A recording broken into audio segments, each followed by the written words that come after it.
What's going on, everybody? It's Kellen Nitro for Nitro Maniac TV's Wrestling Unlimited, coming at you with a special live stream today on the Nitro Maniac TV Wrestling Unlimited channel. We're going for YouTube, we're going through Facebook Live, you name it. So get interactive with us over in the chat function on both.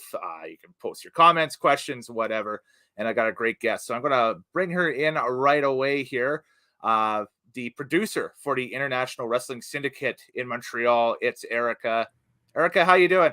Hey, doing great. How are you? Doing awesome. Thanks again for jumping on. This is great. I know that we've talked about potentially doing something like this for a long time. We finally get a chance to roll this out, and yeah, it's awesome to have you on. So I guess we'll start with the big story of the week. And the reason why I wanted to have you on the channel, because you were so passionate about this when we found out the news about this earlier this week.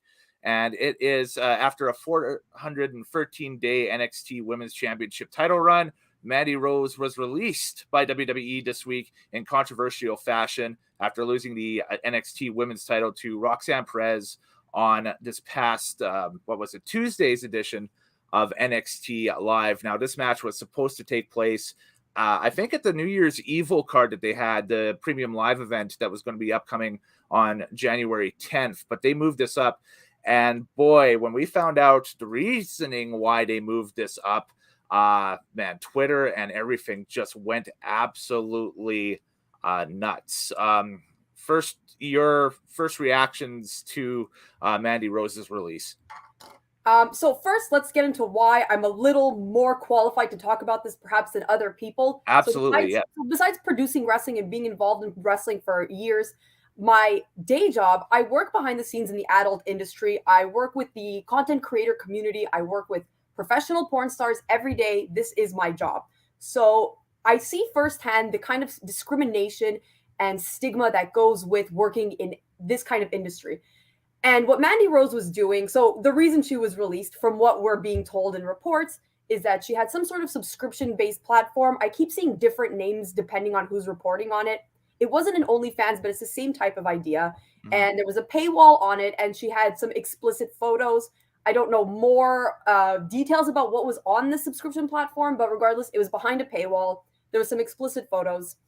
And the only reason it got out is because, I don't want to use the word incel, but I guess that's the type of person who would go out of their way to take her content from behind a paywall and post it and kind of make it a thing, which is pretty sure it's illegal in most states and in most, with Canada and the US, like taking someone's content that you paid for that's adult content and releasing it, that is against the law. She could totally press charges if she wanted to, regardless.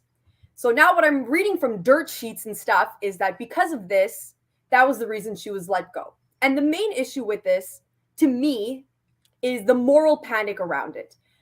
I mean, do I know the details of Mandy Rose's contract? Not really. I don't know. You don't really know who to believe when it comes to WWE stuff. There's always so much gossip, so many rumors about what it was. But, we're talking about Mandy fucking Rose. I don't know if I'm allowed to swear on this show, but... Oh, go ahead. Yeah, it's the internet. Do whatever. WWE, when it comes to the treatment of women, it's a very controversial topic.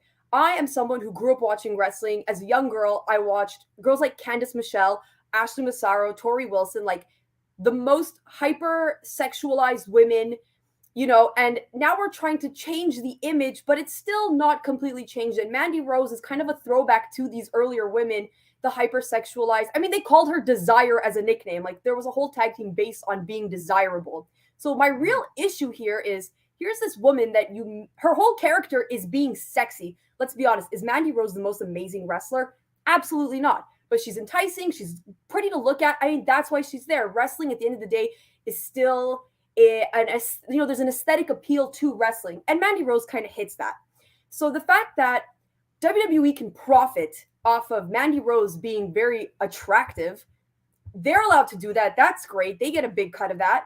But when Mandy Rose does it herself, when she tries to profit off of her own sexuality, which is the thing that is her main appeal, suddenly that's not acceptable. And that's where my problem lies. I know a lot of people want to say, like, oh, well, it's in the contract. Like, she should have known better. What was in the contract? What is a morality clause?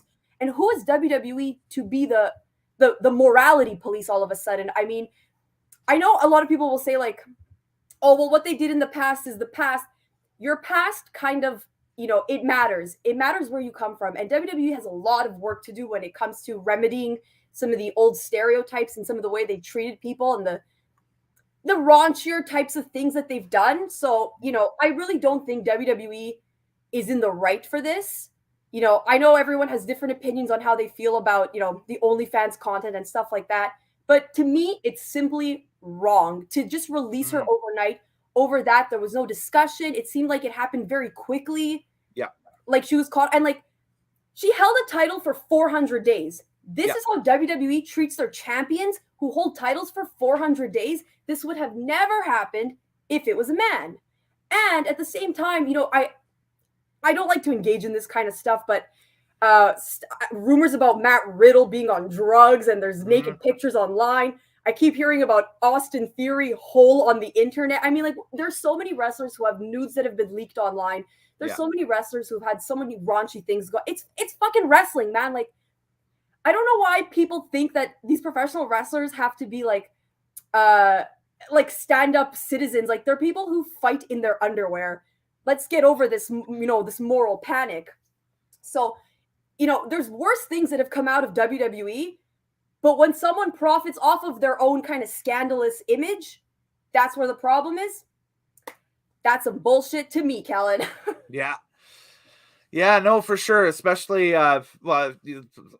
ton of great points there, and their past track record on individuals such as thinking back. Well, China is it's the big thing that pops in my mind there. Exactly, it's just how she was. I guess I would put it blackballed, but blackballed is probably a nice term for what they did. There's probably other more descriptive terms for what they did with her, for her stuff that she did outside of WWE in her later years and that stuff.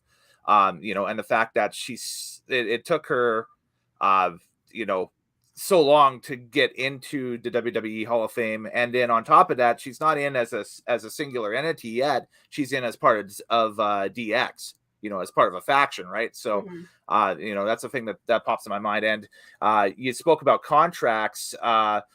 We found out actually I found out, I should say, just minutes before we went live here this afternoon, that a number of sites, no DQ, I think this is all leading from more of the Fightful investigation into this, were reporting that Mandy Rose's contract was a 5-year deal that was signed back in 2019 before WWE had instituted the policy in on third-party sites, Twitch, OnlyFans, you name it, that, a lot of talent are pursuing right now and that stuff because of, well, the profitability, I guess, of it, going forward. Like, I mean, thinking back, I think that the grandfather for all of this stuff is Austin Creed, I should say, with the up, down, down with the Twitch streams and stuff like that. And, we just went through a portion of the pandemic stuff back in 2021 and 2020, where there was a lot of bickering between Austin Creed, up, down, down, and WWE over, I guess, a quote unquote cut of, Austin Creed's Twitch revenue and stuff. And yeah, I am 100% for the wrestlers. What they do on their own time is their own thing. If they want to market themselves in whatever way they can outside of the company and that stuff, whatever side venture, whatever side hustle they've got going on, I think that's 100%. And if that furthers their own personal brand, then more power to them. And I think that WWE trying to stick their finger. I think this, honestly, you talked about moralities and stuff like that and everything like that. I don't think that has anything to do with it. I think it's just WWE was just upset that they weren't getting a cut of Mandy Rose's, Fan Central or whatever setup it was, right? So, yeah, well, that's it. So I see a bunch of comments on Twitter, right? Like, well, WWE's PG, it's a family show. She should have known better. They're in the right to do that. And like, my response to that is, if WWE is a PG show, why would all of a sudden there be nudity or sexuality because of Mandy Rose's side dealings? So, right. And it comes back to that moral panic. It's like you're suddenly panicking about this because a woman's sexuality is somehow threatening to the family aura of WWE. Like, it's silly. And it's because no one really gets to think about it and talk about it. When we talk sexuality is so missing from the public discourse because it makes people feel weird and it makes people act weird. And that's why we have what happened this week. Instead of having an informed conversation or, we get a woman gets let go from a job, a person who's out of a job because she was smart enough to make some money for having big boobies. Interesting. And it would be another thing if like WWE had, they're notorious for having horrible contracts that don't treat their wrestlers very well. So it's one thing if they would have like, full contracts with benefits and all kinds of stuff like that that made it very clear, like, when you're with WWE, we take care of you. You'll never have to do side dealings. Or if you do, like, do it for fun, like there's agreements there. They're just very predatory in their employment tactics. And that's why I think it's so, like, you guys aren't very great at being employers. So I don't see why you get to decide what these people get to do on their downtime. Shitty to me. I like WWE. I like watching them. I've been watching them my whole life. Of course, I have thousands of criticisms about them, but I like the product that they produce. But, when they're being shitty, you got to say it. That's fucking shitty, man. Yeah, it's very low. I find that that this is the thing because it was something, like I said, it was a personal attack, or not a personal attack, but it was an attack on employees and wrestlers and talent alike with the quote unquote revenue sharing of the outside hustles. I guess we'll put it that way. Whether, like I said, whether it's Twitch or YouTube or the OnlyFans or stuff like that. I find it really hypocritical because you look at other companies, other major companies like AEW, Impact, New Japan to a lesser extent and that stuff. And they not only, allow their talent to go out and do side hustles or take independent, even expanding it out there, take independent bookings and so on and so forth. But, they welcome it. Like sometimes they'll, allow the wrestlers to plug whatever they got going on their stuff. Like AEW constantly is plugging their entertainment streams for video games and stuff and so on and so forth. So it's such a crazy dichotomy and that stuff. And I thought that this would be something that, might be rectified now with Vince McMahon, out of the picture at WWE and kind of more of a younger, I guess a younger leadership core taking over and that stuff. But it seems to still be a policy that's in demand at that point. So, yeah, I think, for a hot minute, it was like, oh shit, like they're really coming back, like there's a lot of potential here.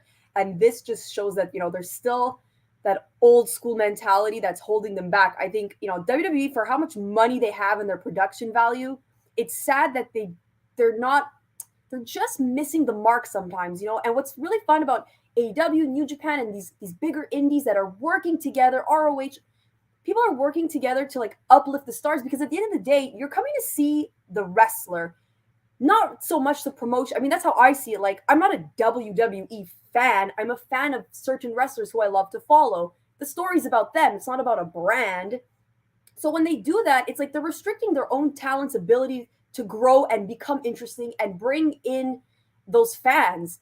A lot of the AEW people, a lot of them from the indies and stuff, they do their own streams. They do stuff like that. And it gives you content to engage with. It makes me interested. Cool. Now I'm going to go in and tune in on Wednesday and watch this person wrestle because they get to know their personality. I know what they're kind of like, especially in today's age where people want to know where they're spending their money.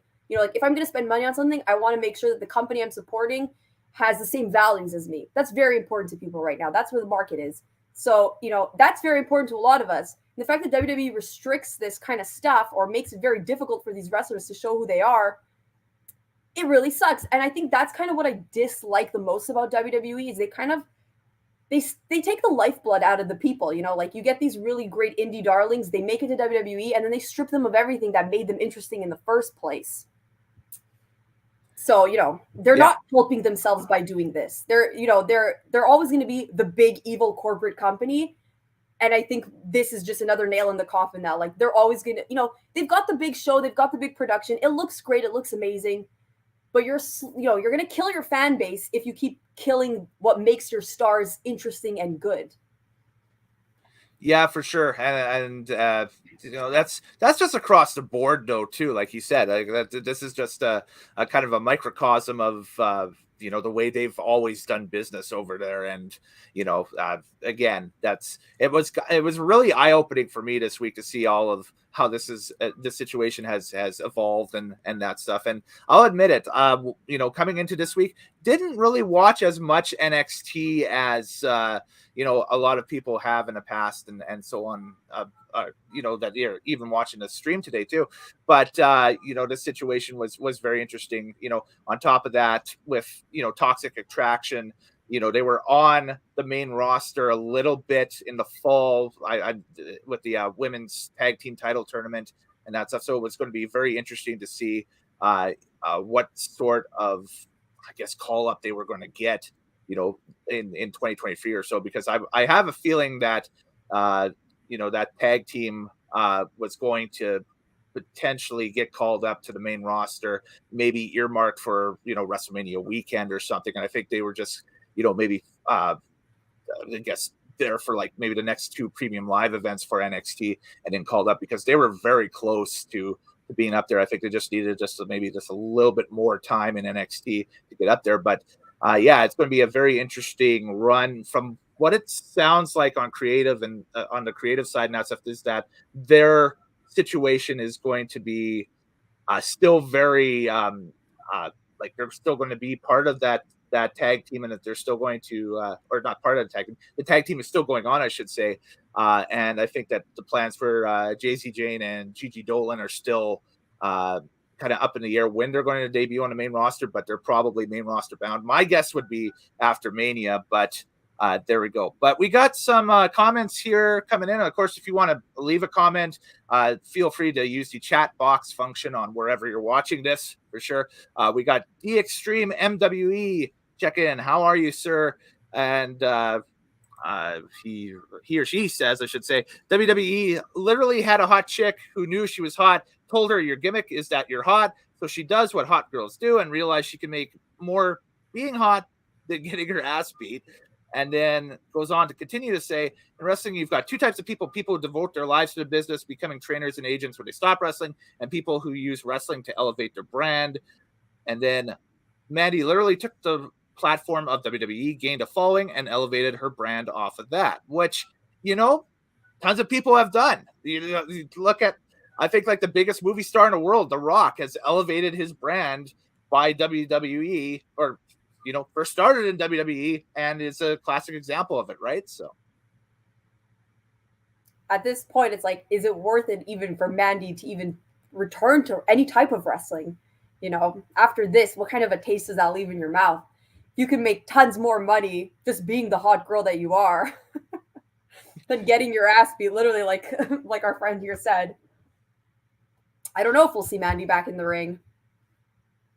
Yeah, for sure. I mean, but hey, that's another thing too, is that they'll leave the profession for a bit, or they'll leave the company they're working for whatever reason, take a few months off, and then realize that they miss it, or there's aspects of it they miss, and that stuff, and they'll jump on elsewhere. I mean, Impact Wrestling has stated publicly that they got interest in talking to Mandy once the no compete is up, so maybe we could see her over there. I would think that there was a couple of good comments. I think Bully Ray said on Busted Open Radio this week that if he was Tony Khan and there was not a no compete, he would be phoning Mandy Rose, and that she would be in the opening segment of Dynamite that week, because she was the, obviously the hot topic in wrestling and that stuff. And having her just even show up on the show would be a ratings boost as well. Absolutely. I would love to see that. Yeah. I love when WWE does stuff like that. Like, they release someone and then they show up like immediately somewhere else the next week. And, like, thanks a lot. You just got my hype even higher now.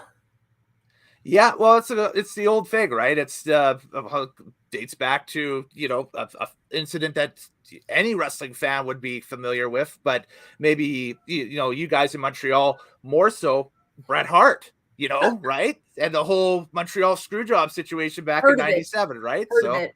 You can't walk 2 feet in Montreal without hearing someone say, "I was at that show," Yeah, I imagine now that the paid attendance was something like 34,000 for a 21,000 seat Oh yeah. building or something like that, with the amount of people who said, "Oh, I was there," right? So for sure. One quick one more from D Extreme MWE says that they read a rumor of Toxic Attraction still getting called up, but Mandy being replaced with a returning Chelsea Green. I just want to say I read that one as well. I think that was just because this was even before Mandy got released. And this is the weirdness of this, is that, the reasoning behind it was they were happy with Mandy as a champion and they wanted to keep her at least as champion through maybe the January 10th card and maybe into Stand and Deliver, which is their brand's WrestleMania, because it's over WrestleMania weekend and so on and so forth, where she would maybe finally lose the title to Roxanne, but maybe build Roxanne up a little bit more. But I've been, just in ring wise, I've been really impressed with Roxanne from her days in Ring of Honor and now in NXT, watching her work. And so she's going to be a talent that's going to be a fun talent to watch from time to time. But yeah, I could see some validity in that. But yeah, definitely got to give Mandy her flowers here and that stuff. A 400-day plus title reign, went down there, which a lot of people would have thought would have been a demotion from the main roster, but kind of made it her own thing. And then this Toxic Attraction stable kind of being the lead female heel stable on NXT is a big deal. So there we go. To Mandy, pour one out. Absolutely, for sure. Yeah. And if anybody else has got any questions and that stuff, or you got comments or watching this and that stuff, again, feel free to hit us up in the chat functions wherever you are watching this, for sure. So yeah. So the world turns and more superstars from WWE are, exploring other options outside of WWE. And I'm going to hit up on a couple of them because I know you watch New Japan. You are a fan of New Japan. I'm a fan of New Japan. We got Wrestle Kingdom 17 coming up. This is something that's been in the works for a while because, Karl Anderson and Luke Gallows, they were in Impact and they jumped to New Japan Pro Wrestling. And then after a while, New Japan Pro Wrestling, WWE called up and said, "Hey, can you come back and work with us? We'll put you with AJ going into Survivor Series and that stuff." And as far as I know, they're still doing that whole OC versus Judgment Day feud on Raw.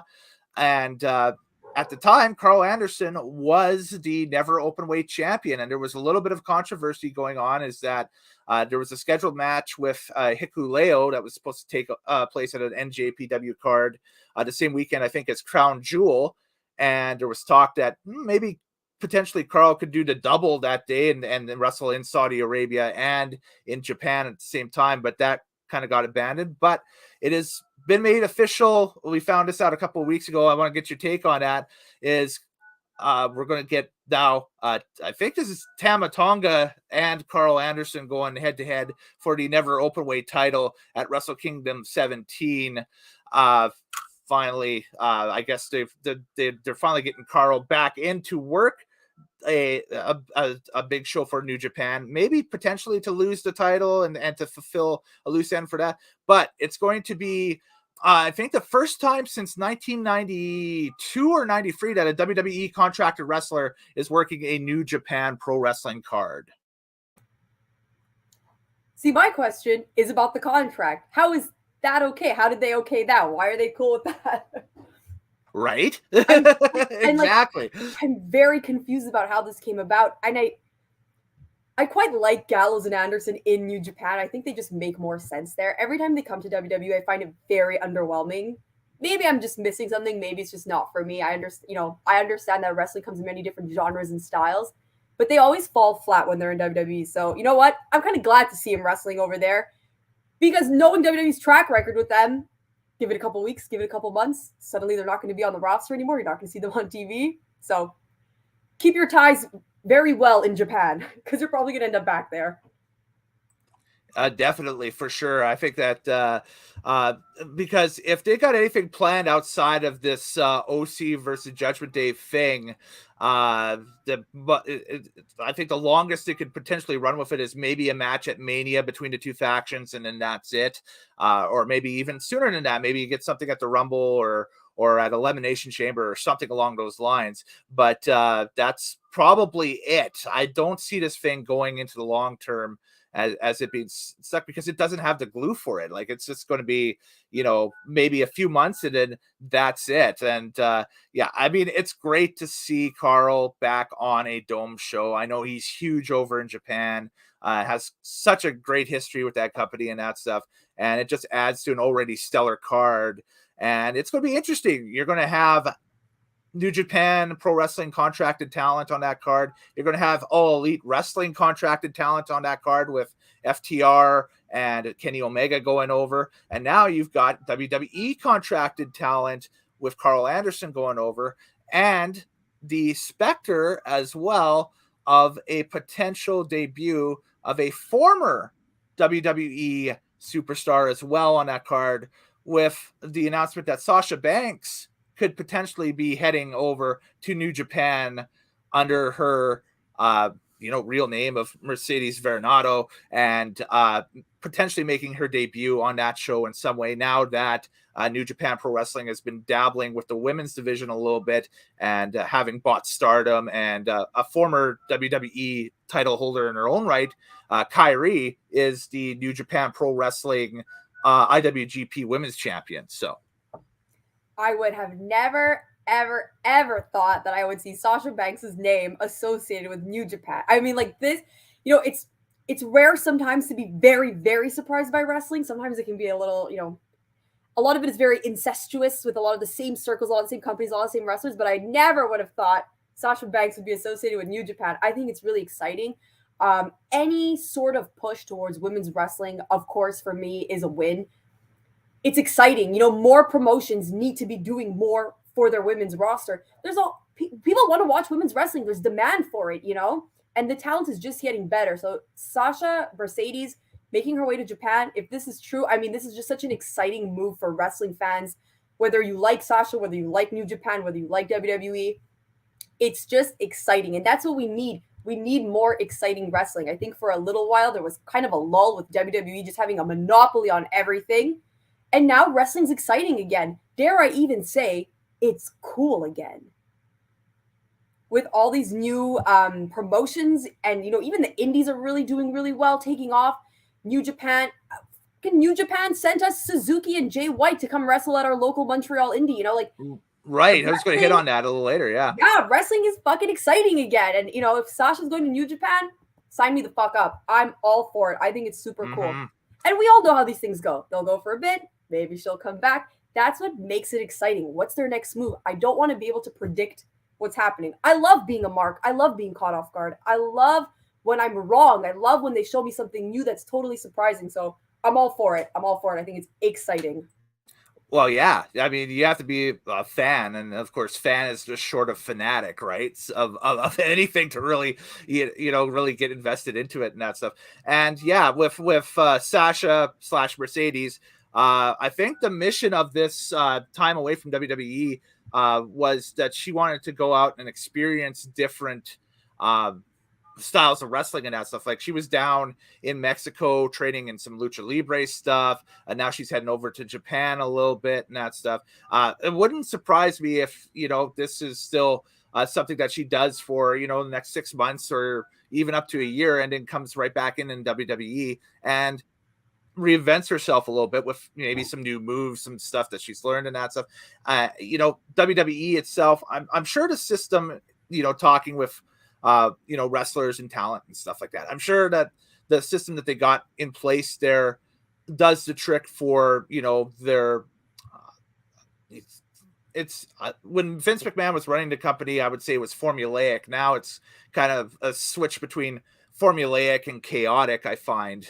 It's got a little bit of the because Triple H brings in kind of a little bit of a small amount of the NXT / indie flair of the what's going to happen from a time to time basis, right?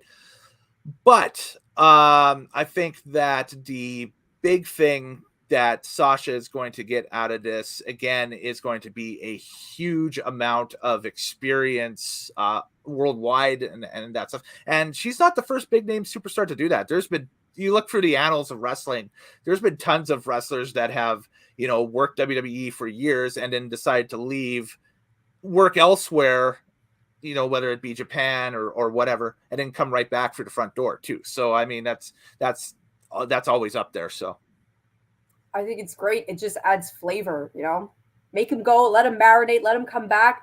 It's fun. Keeps it exciting. We got another question here.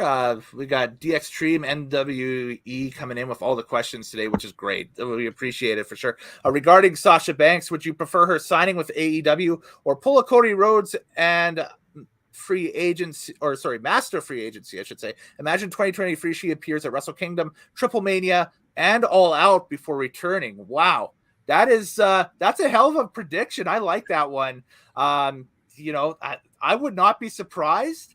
And I think that just further, we talked, the whole theme of this show has been, personal branding and what you can do to, and what different examples we've seen lately of personal branding has occurred. I think that would be a incredible year for anybody, regardless of gender, regardless of style, regardless of whatever. If you could wrestle the major events outside of WWE for a year, I mean, that would be insane. And then if you time it correctly and that stuff over a 2-year period, wrestle all the major events and then come back into WWE and wrestle their major events. Unreal. That just proves the power glimpse of money, personal branding. If you can do all of that, it just proves, how strong that personal brand is. I think that would be super exciting. That's my word of the day. I want to be excited by wrestling. That's what it is. It's spectacle. So, Cody leaving and going to WWE, I thought that was so fucking exciting. Huge. That's the whole point of this. It's fun to have more companies. I don't see it as a competition. I see it as just more channels, more vehicles for excitement, more media, another media just to give more wrestling fun. If Sasha can do all these things, fucking power to her. I would love to see it. It just proves that people are in demand for wrestling. There's a demand for wrestling. People want to see it. We want to see good shit. Oh, definitely, for sure. And I think that the way this is all shaping up, I think 2023 is going to be a huge year for, like I say that every year. And, we do on this channel here, I get together with different contributors and that stuff. And we do our year in review stuff. And we'll say that, next year is going to be a huge year and that stuff. I think without hyperbole, 2023 is going to be a huge year in wrestling across the board because of all the moving pieces and that stuff. And it's one of those things where you can't turn away from a second of it. You're just being bombarded with it on a day-to-day basis, which is just amazing. But yeah, that's an insane thought, just going back to that. And again, that just blows my mind. The fact that Sasha could potentially work all of the outside major events, over a calendar year and then come right back in and start working WWE major events and just raking it in off of that. And then of course with her non WWE schedule, that's insane, right? Doing the Mandalorian and that stuff. Yeah, she is just a superstar. I mean, she's already a superstar and she's so young. There's just so much potential I just see her exploding into superstardom. So I think this is amazing. Wherever she goes, she's always going to have her loyal fans. I think she's a really important symbol to women. I know for me, watching her wrestle, her and Charlotte was it has such a profound effect on my life, to see women really fucking prove themselves. And I think Sasha's a really important symbol for young Black girls. So she has got so many people who are rooting for her. No matter what she does, she will have fans.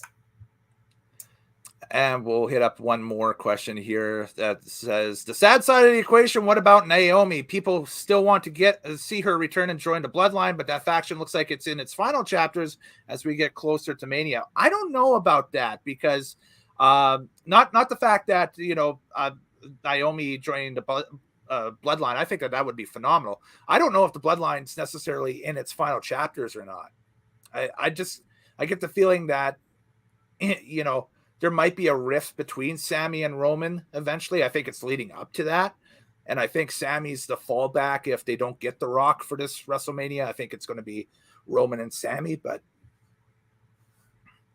I really like what they're doing with this bloodline stuff, and I don't see the faction kind of ending at Mania. I mean, even if you can end one storyline and continue it in a different direction. Bring in Naomi, keep working at it, because I think a lot of people are really enjoying this bloodline thing. I like it. I'd like to see it continue. I mean, we've seen a million different variations of different factions, people coming and going, storylines changing. I think this is just another opportunity to create something exciting. Bring in Naomi. I want to see more factions that are mixed gender. I think it just makes sense. It's just smart storytelling. Get more characters together. Bring in Naomi. This is my demand for 2023. Right on. Yeah. No, and I mean, we've seen it. We've seen the OC, Mia Yim's part of the OC now too, and you had Rhea as part of Judgment Day. Almost from the formation of it back in April and going forward and that stuff, and it's AEW. Exciting. I love Jericho Appreciation Society and AEW with Anna Jay and Ty Mello now and that stuff. And I don't think they're doing a great job with that, but I appreciate that they're, and that's why I like Jericho so much. He's just very smart with his wrestling, the way he does things. And it's smart of him to bring in these two young, very attractive women to his team, get people to like them. There needs to be a lot more development in the wrestling and their, and the characters and all that, but it's fun. It's a great start. I think people should take note of that. Definitely, for sure. All right. Well, I'm going to hit you up with some questions about IWS. You guys have had a huge year. As you mentioned earlier, you guys brought in Switchblade Jay White for a show, and just I've seen pictures of it online, and you guys have an amazing venue. The stuff looks amazing. Are you guys still on Fight Network too, by the way? Or yes, we are. So quick rundown of IWS. We've been around for 23 years now. Started on gym mats. Now we're selling out. We have a full TV production. I mean, it's just crazy. It's really the stuff of dreams. Sometimes referred to as the Canadian GCW equivalent. We're having a blast, and it's crazy. Like just 4 years ago, we kind of all sit around and talk and say, like, I would say, like, wouldn't it be amazing if we could get Suzuki to come to IWS? Like, because I'm such a Suzuki fangirl. Like, we would joke about this, and then I get that call, and it's like, Erika, you're going to the airport, and you're picking up Minoru Suzuki, and there I am. Whoa. Yeah. So this lost Japanese man in Canada doesn't speak English, doesn't speak French. I find him wandering around the airport. I'm like, you're with me. What was he wearing the hat? That's my question, because we saw him in New Orleans a few years ago over Mania weekend and that stuff. And he had like a very distinctive, almost straw fedora that he was walking around with. And that's I think he rocked that look for a while. Yeah. He's got a couple different hats. Like, he travels with his accessories. He's a very fabulous man. Yeah. It was just such an incredible experience. And that, we thought, like, man, it doesn't get bigger than this. We got fucking Suzuki. Like, our year is done. And then I get another phone call. Erika, guess who you're picking up from the airport next week? Jay fucking White. And what an experience that was. Jay White is an amazing human being. Like, honestly, it was such a freaking pleasure to hang out with him that weekend. He made me hold the belt. Like, I was such a fangirl, very professional fangirl. It was super exciting. And now our next big show, we're doing IWS versus GCW. I don't know if you guys got to see that video that's kind of been going around on Twitter.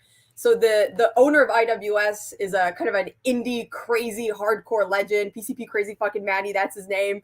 And he's like cutting a promo in the ring, and he's like, we changed the game. And then all of a sudden it goes black. It was so dramatic. The screen goes black, and Nick Gage starts talking. He starts calling everyone. I was like, I don't respect you. It was just fucking amazing. And everyone in the crowd's like fanboying, freaking out. So that's really exciting. It's so exciting to see indie wrestling have its moment, have its, it's crazy. We're selling out local venues. And I mean, the fans, they're cult fans, like they're local Montrealers who come and to get their fucking minds blown, and this is what, because I bring people in all the time and I say, even if you're not a fan of wrestling, even if you've never seen it before, you go to one of these shows if you like entertainment. If you want to have 2 hours of just pure in your face, like no thoughts, like empty brain, just pure entertainment thrown at you, you will have an amazing time at an IWS show. So please, if you guys are in the area, make your way on over to Montreal for IWS versus GCW. That's happening in March. We're doing it in Montreal, and we're taking it to Toronto. Fuck the Maple Leafs. Yeah. So we're taking it to Toronto. We're taking over that city too. Look for us in a city near you soon. Hopefully we can come out west. Yes. I never get to engage with the Western indie wrestling scene. I don't really know what's going on there, but just you wait, Western Canada. I'm coming for you. Right on. Cool. Hey, we're waiting for you for sure. We got a bunch of promotions out here that are amazing. Love Wrestling is one of them that's based out of my hometown in Edmonton. They do some phenomenal stuff. And we got a bumper crop of a young talent out here that blows your mind. Like these kids never fail to disappoint. Like wrestling is just getting better and better. I think the talent is just getting so refined. I'm so fucking proud to see it. And then watching people from your hometown kind of make it. I don't know if you've been following Speedball Mike Bailey. Now he's signed with Impact. Yeah, he's a local kid that started here, and now he's in everyone's mouth. And it's like we've sat together in road trips in the car, going places, and now you're on TV. It's so exciting. Wrestling is exciting. That's my lesson for the day. If there's a takeaway from this, keep wrestling exciting. Don't let the fucking rumors and all the bullshit stuff that goes on with all these promotions and all the drama and gossip and the dirt sheets and the fucking cornets and the Meltzers and all that crap. Don't listen to that shit. Whatever makes you happy about wrestling, that's what's fucking important. Yeah. Wrestling is exciting. So what's the feeling, you're saying that's, on a road trip, with sitting in the back with someone like a Speedball Mike Bailey, what's the feeling of that you feel when you're flipping through the channels one night and that stuff, and you see him on Impact in a main event spot against someone like a Josh Alexander or an Eddie Edwards or something like that? Honestly, I just feel proud. It's like, because especially someone like Mike Bailey, I mean, that is a kid who works his goddamn ass off, and he's always helping everyone around him. Like, that is one guy you will never hear anyone say anything bad about him, because his true love is professional wrestling. He dedicates himself to it so much, and he loves it so much that he wants other people to love it too. He's, when he was still in Montreal, in the wrestling school every weekend, helping the other wrestlers train. That's a guy who really represents what is great about wrestling and the love of wrestling. It's exciting. And he's just one of the nicest, kindest people, always there to help everyone around him. So when people like that succeed, wrestling is exciting, and that's part of it. Amazing people doing amazing things. I just fucking love to see it. For sure. Absolutely. And I mean, going forward into 2023, we're going to see a lot more of it, because I think it's trending in that direction. Huge stuff happening. Like we said off the top, a ton of moving pieces going into 2023, with people, I think, finally realizing their own worth in the industry and capitalizing on it. And I think that's the big takeaway from all the topics we discussed today. And that stuff is, if you're a wrestler, know your worth and go after that side hustle and do it to the best you can and that stuff, and good things will happen for you. And that even goes content creation wise as well. Like, you don't even have to be in the wrestling industry. You can do whatever, and just go for it, put it out there and see if it sticks or not, right? And that's the big thing. That's the huge deal. So, but I would imagine that GCW versus IWS, those shows, I think I saw somewhere that you guys are going pay-per-view with that too, or is that still to be determined at this time? I am not 100% sure on that. Okay. Stay tuned. We announce everything on Twitter, Instagram. We're always spamming people's feeds. Mm-hmm. For sure. Well, I tell you what, if it does, you can count. I'll be the classic Fry from Futurama. Please take my money for that weekend. For sure. I'll check it out, definitely, for sure. And that's another thing too with a platform like Fight. That there for years have been like a standard bearer for independent wrestling and for some of the larger independent promotions and that stuff, and even independent wrestling .tv as well. Shout out to these streaming companies that cover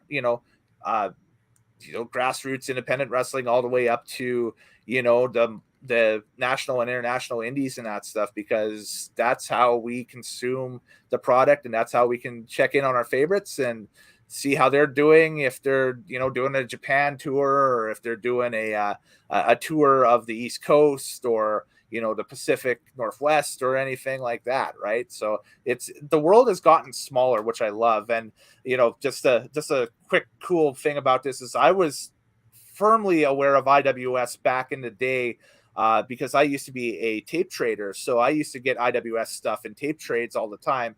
And so I would see Kevin Steen, Sexy Eddie, El Generico, just, the real OG guys from that era, and I still have Eddie, the DVDs kicking around somewhere here, right? Still going strong. Oh yeah, definitely. Yeah, I mean, that's what people kind of know us for. It's that those tape-tating days and stuff. And like, we had Joey Janela come in a couple months ago, and he's like, I used to watch this like on cassettes till the freaking cassettes would break. And that's crazy to hear that, Yeah. It's exciting. Yeah, for sure.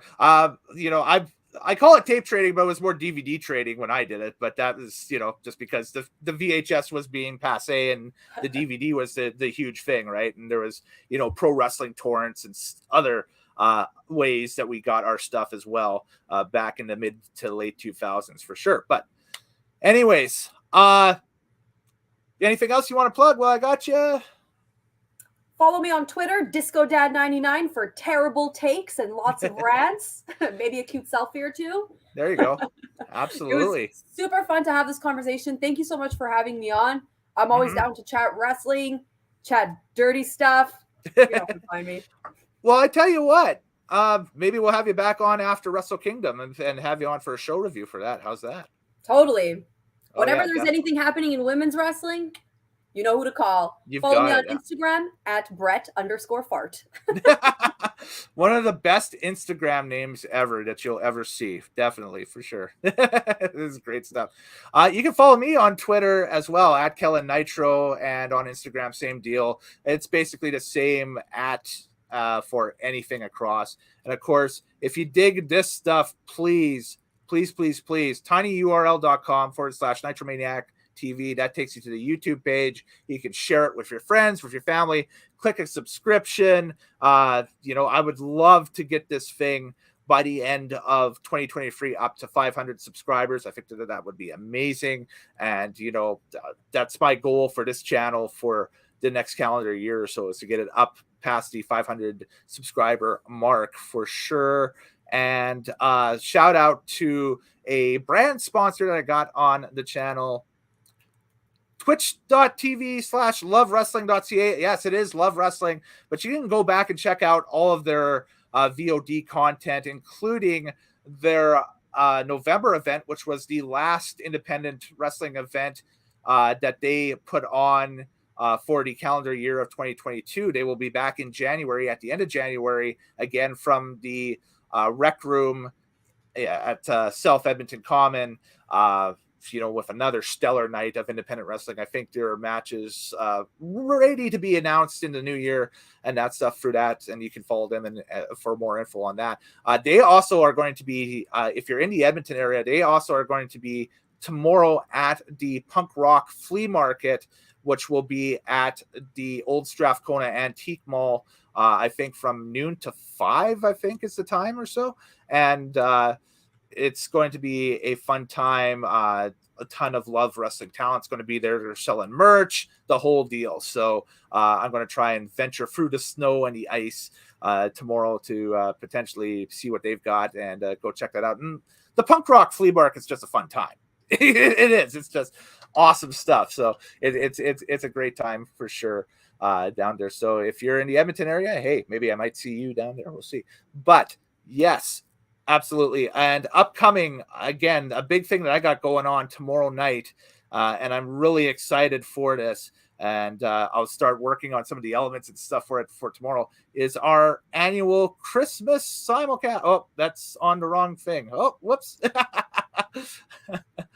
Give me a second here, folks. Let me just bear with me here as the entire system, I think, decided to do something goofy there. Yeah, that's it. But anyway, there we go. We get the thing back up here. pretend that this didn't happen, but it's live, so it's all good. We come from radio. We know what it's like to manage live crises as they happen. All right, let's try this again. The Christmas simulcast, the Christmas extravaganza 2022 will take place on both tinyurl.com/drag files, which is my drag racing and auto sports / motorsport channel, and the Nitromaniac TV Wrestling Unlimited channel as well. It's going to be a unlimited, no holds barred type stream of just Christmas fun and discussions and everything. A lot of the Wrestling Unlimited regulars are going to be there. We're talking Mr. TL. We're talking Mr. Morehouse. We've got a special guest of mine and a friend of mine that is going to be joining us for the first time as well tomorrow night. I'll let you know who that is when he joins the stream tomorrow, but it's going to be a ton of fun, and probably some personalities from the racing world as well going to be stopping in as well. So it's going to be a fun 2-hour little stream, but yeah, it's kind of your virtual Christmas party. So if you don't have a Christmas party, you can join us tomorrow night, 7 p.m. Mountain, on either Drag Files or Wrestling Unlimited, and join us for our Christmas party, because it's a Christmas party. It's the time of year, 'tis the season, right? So there we go. Erika, Merry Christmas to you and yours, and appreciate you jumping on. I think that this was an amazing discussion, and yes, we will be keeping an eye on where Mandy Rose eventually, I guess, ends up, and what happens with Sasha Banks in New Japan. Karl Anderson, what happens with the never openweight title, of course, and what ends up happening in the first quarter of 2023, because it's starting to shape up that it's going to be a huge scene set for what's to come, right? So thanks so much for having me on. This is a blast. Oh, it was awesome. Thank you very much again. All right, folks, take it easy. We will talk to you next time here on Nitromaniac TV's Wrestling Unlimited. Do take care. Stay safe out there. Stay warm. And a goodbye.